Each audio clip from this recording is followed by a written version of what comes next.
Alright,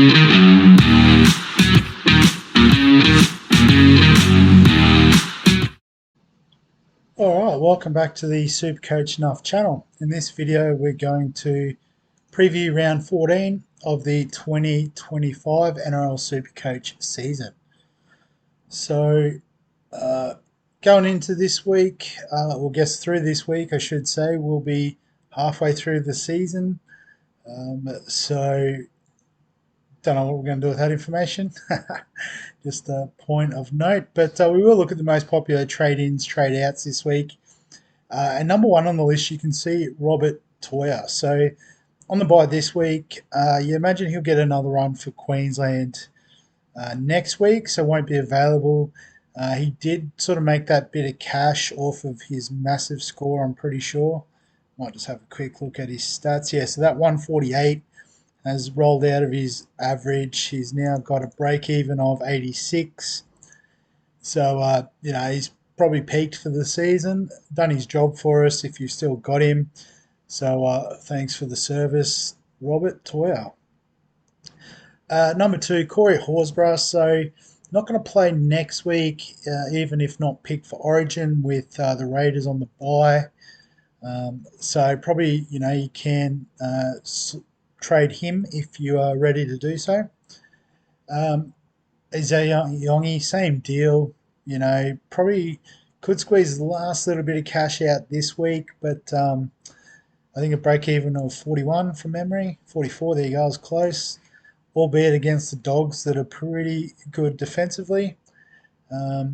So yeah, one you could move on now if you wish to.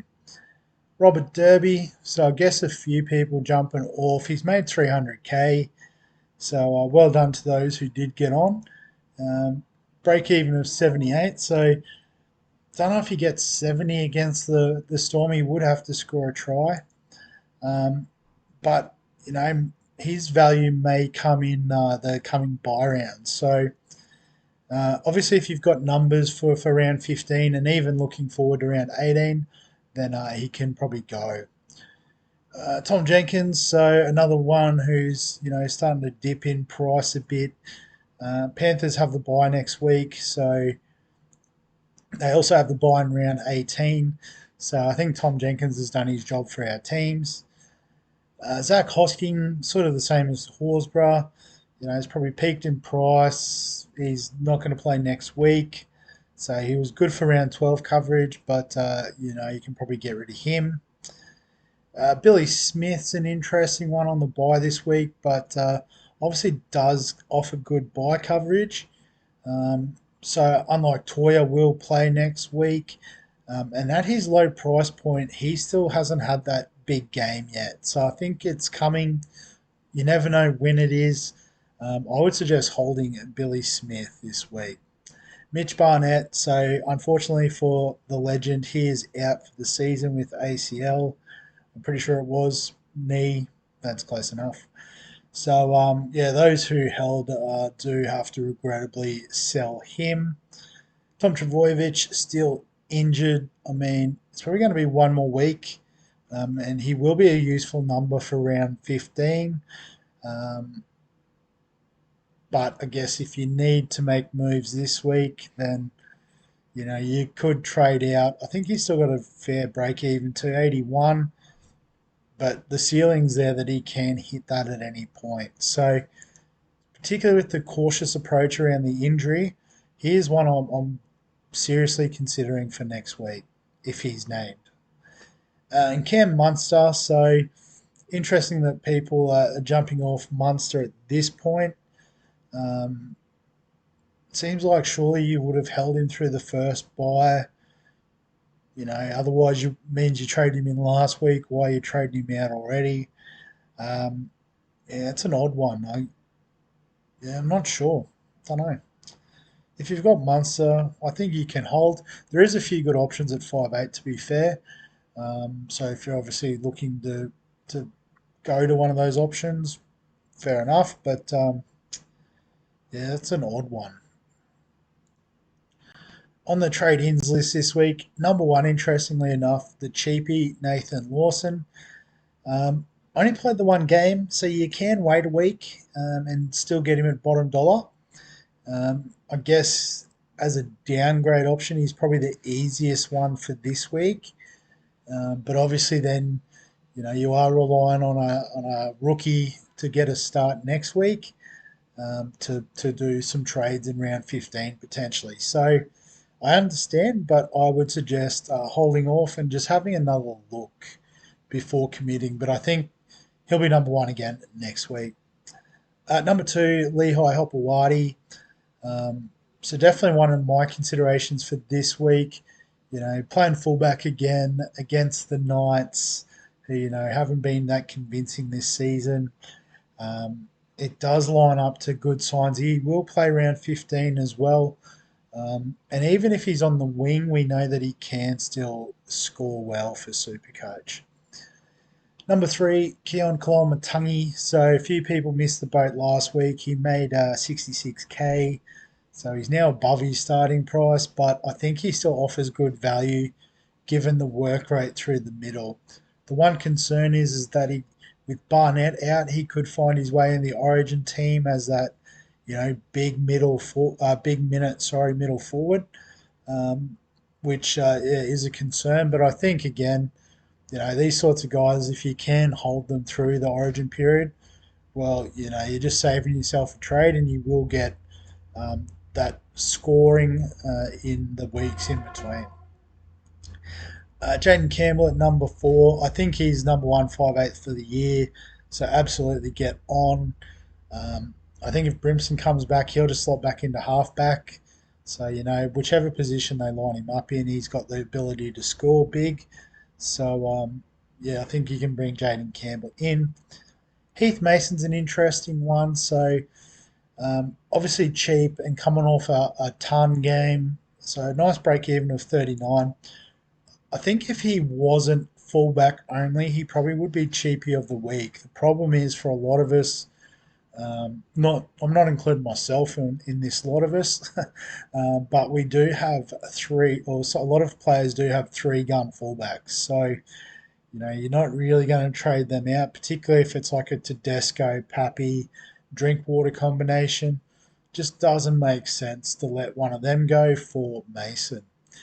If you've got Isaiah Iongi, I think that would be a very popular switch. And something I've definitely considered for this week, but I think money in the bank sort of suggests that I don't need Mason's money. I need to bring in a couple of guns this week. Number 6 and 7, I'll speak about them together, both off the bye, both keepers in the centre wing, both owned by myself, so that's three reasons why you should have both of them. Although the way my season rank is, maybe the third one's not as valid. Luke Metcalf, so I said Jaden Campbell's number 158 in the game. I'm seriously starting to think Luke Metcalf could be number 2. Originally, my plan was to trade him to Cleary this week, but I think I'm going to just treat him as a keeper in the 5/8 position, and basically try to find a way to get LKT all the way up. Olakuatu, we talked about with Hopewadi, the buy coverage is good. We know with Olakuatu, the upside is there. The base isn't the worst. So I think if you've already got Kalal Matangi, he would be the next second rower on the hit list. Although he is in around the Origin squad as well. I think he was 19th or 20th man for the first one. So I project the same sort of outcome there, which means he'll be available for Manly next week. And Ruben Garrick at number 10. So maybe people looking for a bargain. Obviously, he's shown it already this year that he can go massive. So at less than 600k, good buy coverage coming up. Probably does offer some decent value. So I've done trade outs, trade ins. I've just got to do captains. So let's go to the top 10% and what they're doing, being actively engaged in the game. Nope, so we want captains. So number 1 this week, it's actually pretty close between the two. Nathan Cleary and Terrell May both playing in the same game nice and late in the week. I guess if you're tipping Penrith to have a good win, obviously Nathan Cleary is going to be a big part of that. If you think it's going to be a bit of a tighter game or even the Tigers could spring an upset, then I think Terrell May is your guy. Outside of that, Ryan Pappenhausen, very popular VC option, which we'll get to in a minute. But the fixture against the Cowboys isn't the worst fixture to VC him in, and we do know his upside. Payne Haas against the Titans, with Reece Walsh back, does that spark something in the Broncos? I guess also that little reshuffle of the forward pack. It's one of those games where it's like, well, if they can't go big against the Titans, where are they at in their season? Scotty Drinkwater, so I suppose if you've got him, you want to consider him anyway. In Melbourne against Melbourne is a tough fixture, but averaging 80 for the season, so there might be something in there. Nico Hines, so I guess the Warriors haven't been the best defense. Actually, I think their defense has been pretty good. I'd have to do some more research, let's be honest. But again, he's highly priced and a key asset in your team. I think if the Sharks are going to do well this week, it could be off the back of him. Kyle Matangi, so you can't argue with the 3 round average. It's pretty epic. I'm pretty sure, 95 3 round average since that move into the middle. And as we said, he might be pushing for an origin spot, so he might just one more big game might get him there. And if you've got him as you see, you could be cheering. James Tedesco on the bye this week, so maybe a few people still waiting to make their move. Jaden Campbell, given how poor the Broncos have been, this isn't the worst shout. And Jacob Kiraz at number 10, interestingly enough, given he is named in the team. They don't play till Monday, so the last game. So I guess, it seems to be more of a brave move, but a few people going Zach Lomax as well in the last game. So some interesting decisions to be made there. On the VC lists, Ryan Pappenhausen, far and away number one. Lehigh Hopewadi, so playing in the first game of the round, playing fullback, saw what he did last week, 107. So I think, Newcastle not going so well. It's a pretty good shout. Payne Haas we've discussed, Fletcher Sharp. So, those sort of Newcastle assets, Sharps, Lucas, Pongo, if you believe in those guys and you've picked them, worth a shout. Garrick, Drinkwater, May, we've touched on all these guys. Dylan Lucas, as I suggested. Herbie Farnworth plays fairly early in the week, so here's an option against the Dragons. So, in terms of my trades this week, initially the plan was Cleary, Drinkwater in, but that was thinking about locking in players for the rest of the season. Scott Drinkwater, the issue at the moment is he has a monster break even and he's playing Melbourne in Melbourne this week. So I think he's going to drop more in value. So there's definitely a move we could do there next week. Nathan Cleary is a more interesting one. Obviously, break even is good. Everything makes sense, except for the upcoming fixture. So I obviously won't play next week. They've already said that they're not going to play the Origin guys round 16 with the trip over to Auckland to play the Warriors. So he's out for 16. He should play 17, but then misses 18. So if we trade him in this week, we're only getting him for 2 of the next 5 weeks. So I think we need to do a little bit more with the money. As I said, I'm planning on keeping Metcalf as well. So it's a lot of money to go up from King Togia to Cleary. It probably could do it. What is Cleary worth? I can't remember off the top of my head. 796. So I couldn't even do it. I'd have to downgrade elsewhere, which is possible. But, I've got 500k in the bank and I think I can find a couple of upgrades this week. So what I'm thinking is I'm going to cash out on Hosking and Horsburgh, the 2 second rowers. I'm going to bring in Kyle Matangi. I wanted him last week, but I guess I was trying to reverse moves I made previously, so paying a 60k fine there essentially, or 70k fine he made. And then with the other move, I'm going to use the bit of flexibility I've got to move Lucas or Thermal, it doesn't really matter. And I'm going to bring in Hopewadi. So pretty boring hitting those two popular options this week, but I suppose there is a reason why they're popular, is they've both got some good aspects to their game. So lock in those moves. Still got a couple 100k next week. And if you consider one of those trades is probably going to be, one of these guys, it could even be Billy Smith, although I advocated holding him. So it's more likely going to be Tamale down to Lawson, which creates another 400k. So, that is almost that money to get King Togia back up to Cleary. So it is possible to make it work. But, for this week, we want to try to make some inroads on our rank, bring in the big guns. So then just in terms of captain, vice captain. So vice captain, it really probably is a decision between Pappy and Lehigh Hopewadi.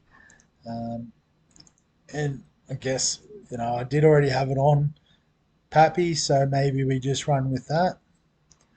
And the captaincy between May and Cleary, I don't have Cleary, so again, going with the crowd and just locking in Terrell May. So on the bench this week, let's just put Hubner in the starting team. So I'm going to switch these two around. As I said, I'm going to start treating Metcalf as a 5'8". So Tamale against the Rabbitohs, but Sunday Arvo, so should be a fast track. So I think we can go massive in the centre wing this week with those guys. Yep, Tino. Also, Tino could probably make our starting pack look a little bit more imposing. So maybe the conversation is between Hubner and Stewart for the final spot.